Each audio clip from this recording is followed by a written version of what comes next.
Alright, welcome everyone to a video going over our quiz. It's going to be coming up on either Thursday or Friday, depending on which class you're in.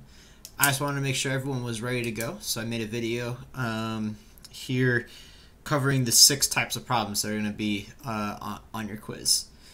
If you'd like a copy of this exact piece of paper, please let me know. The other option is just to write these problems down in your notebook, because remember, you are allowed to have your notebook when you're taking this quiz. So let's get going right away. So problem number 1, we're going to go ahead and use that zero product property. The idea is I have this guy here being multiplied by this guy here, and the result is 0. This can only ever happen in exactly one situation. Hold on, I just saw it flicker. I'm going to make sure that doesn't happen again. Okay, it shouldn't happen again. So we're going to make both of them equal to 0. X plus 5 equals 0. And 3x minus 7 equals 0. Easy enough. That's our first step, and actually that step is going to happen every single one of these questions, that zero product property. And we're just going to solve these 2 equations separately and get our 2 separate answers. So on the one on the left here, we're going to go ahead and move that positive 5 to the right hand side, make it negative 5. You can also just subtract 5 on both sides. Then you divide both sides by 8. That's it. There's answer number 1. For the second problem over there, the 3x minus 7 equals 0, we're going to go ahead and add 7 to both sides. Make that a positive 7 over there. And then divide both sides by 3. You are officially done with this first freebie question. Let's move on to the second problem now. So that second question, we have to start factoring. So when the factoring looks like this, where there is not a third term over here, it's just these 2 guys that both have the same letter in it, in this case the letter P, we're going to factor the P out. It's that easy. The idea is I've taken a P away from P squared, so I have only a P left over, and I've taken a P away from 2P, so I only have a 2 left over. And again, zero product property occurs. P equals 0, or P plus 2 equals 0. This is actually already an answer. I don't even need to do any more work on that one. This one over here, I can go ahead and subtract 2 on both sides, and P equals negative 2. Again, not too bad. Let's move on to number 3. So on number 3 here, this one we have to go back to factoring like we were doing before break. On a question like this, we have to first over here write the number negative 35. And we need to figure out all the numbers that add, or sorry, I apologize, all the numbers that multiply to negative 35, every single possibility.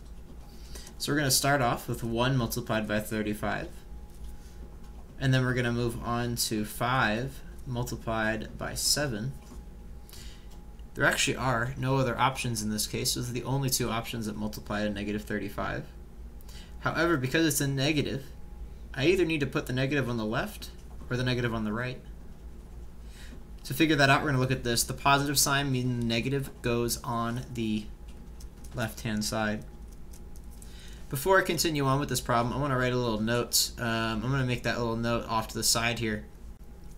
Depending on what these 2 questions are, these 2 terms are, determines if the negative goes in the left, the right, or on both of them.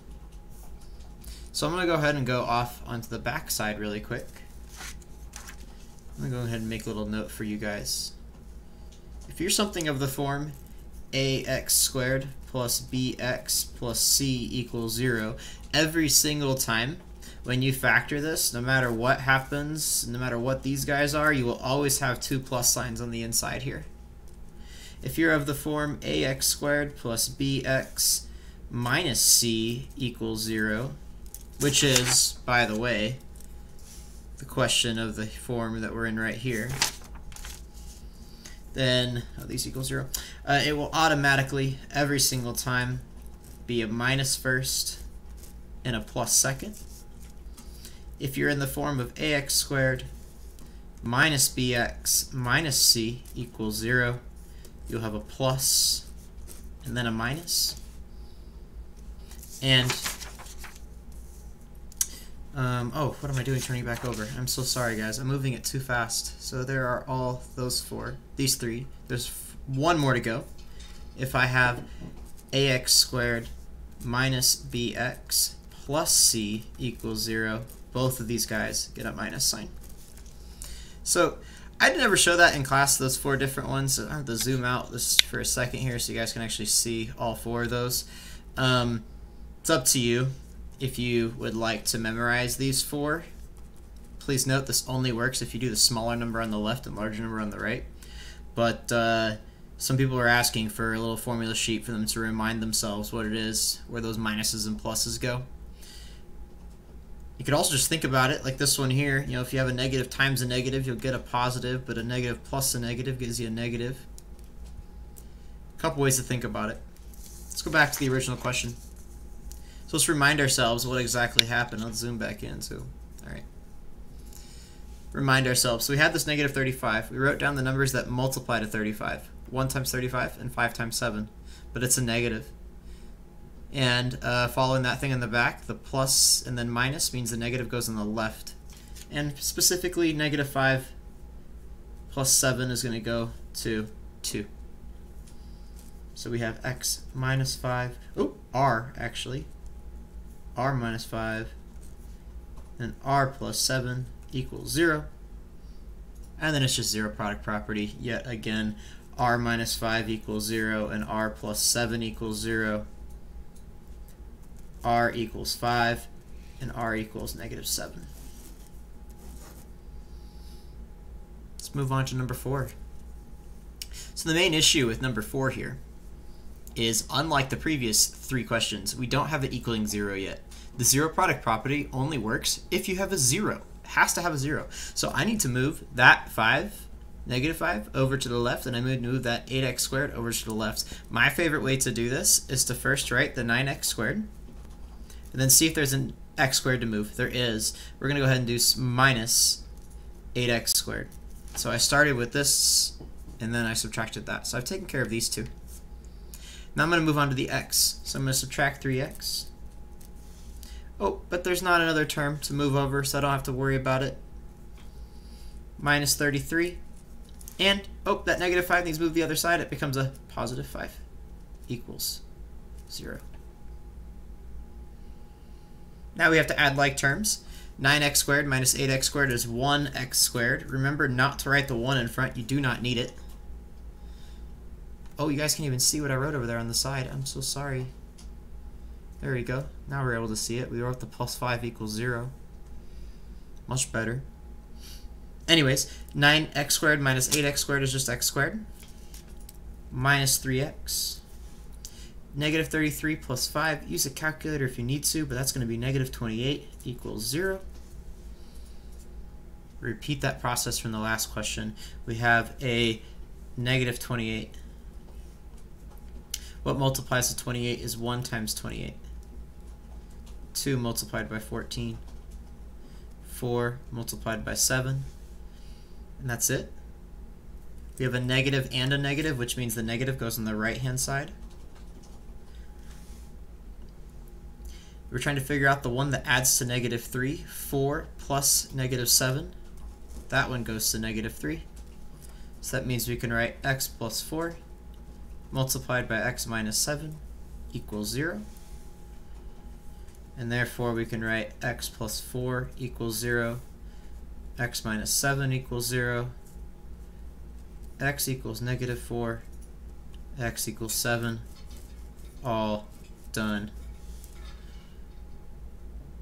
Let's go on to problem number 5. So problem number 5, this is actually the most difficult one, but it's actually not too bad. We just need to remember how to do these. That's all it is. Not too big of a deal.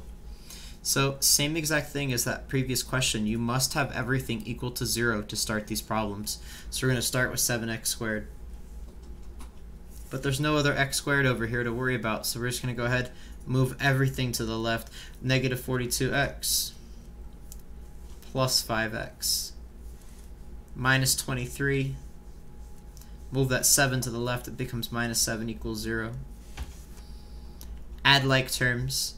7x squared minus 37x minus 30 equals 0. After this, we're going to go ahead and multiply the ends. This is where things get different. We don't write negative 30 over here. In fact, we write negative 30 multiplied by 7, which is negative 210. We have to figure out the numbers that are going to multiply to negative 210, but add to negative 37. And again, because it's negative negative, means the negative goes on the right-hand side. Takes a little bit of time to do this. You can use a calculator if you need to. If you'd like some help using a calculator, let me know. But I'm just going to start writing them. 1 times 210. 2 times 105. 3 multiplied by 70. 4, does 4 work? 4 does not work. We're going to go ahead and go to 5. 5 is going to go in, let's see, 42 times. And the negative goes on the right-hand side here. So we actually found the answer. I like writing all of them out. Let's see if 6 works. 6 is going to work. So we're going to have 6 multiplied by 35, just in case. Let's see what else is going to work. 7's going to work. 7 times 30, that was the original one. 8, not going to work. Will 9 work? 9 will not work. Will 10 work? 10 will definitely work. 10 multiplied by 21. Will 11 work? No. Will 12 work? No. 13, don't think so. 14, 2, 7, 14 is gonna work, right? Yeah. 14 multiplied by 15. I can finally stop. Anyways, the point is 5 and negative 42. This is the one that's going to end up working because these guys are going to go ahead and add to negative 37. It takes a long time to do this. You just have to do it. A little bit tedious, but there it is. Because 5 minus 42 is that negative 37, we're going to rewrite that negative 37 as 7x squared plus 5x minus 42x minus 30 equals 0. So again, that goes to this line right here, that 5 and negative 42. Now we're going to factor on the left, factor on the right, divide the problem in half. What comes out of here is going to be an x. 7x plus 5. What comes out of here, don't forget there's that GCD button on the calculator. If you need help using that GCD button, let me know, but you can always just go into your calculator to use that GCD button, and if you do use the GCD button, you will get an answer of 6 in this case. Don't forget it has to be negative 6, because if this is a negative, this is a negative. 7x plus 5 equals 0. Finally, 7x plus 5 and 7x plus 5 come out. What's left over is x minus 6. Finally done factoring, but don't stop. Don't end early. It's such an easy finish. 0 product property. Subtract 5 on both sides. Moving that 5 over. Divide both sides by 7. Add 6 to both sides. Oops, equals 6. Not the end of the world. One more question to do. X squared minus 100. This one we have to remember, it's called the difference of two squares. We're noticing that 100 is the same thing as 10 squared, and this is a perfect square. That means we can immediately rewrite it as x plus 10. X minus 10 equals 0. X plus 10 equals 0, and x minus 10 equals 0. X is negative 10, and x is positive 10. And we're all done. Hopefully this video was helpful for you, and hopefully you guys do well on the upcoming quiz. Good luck!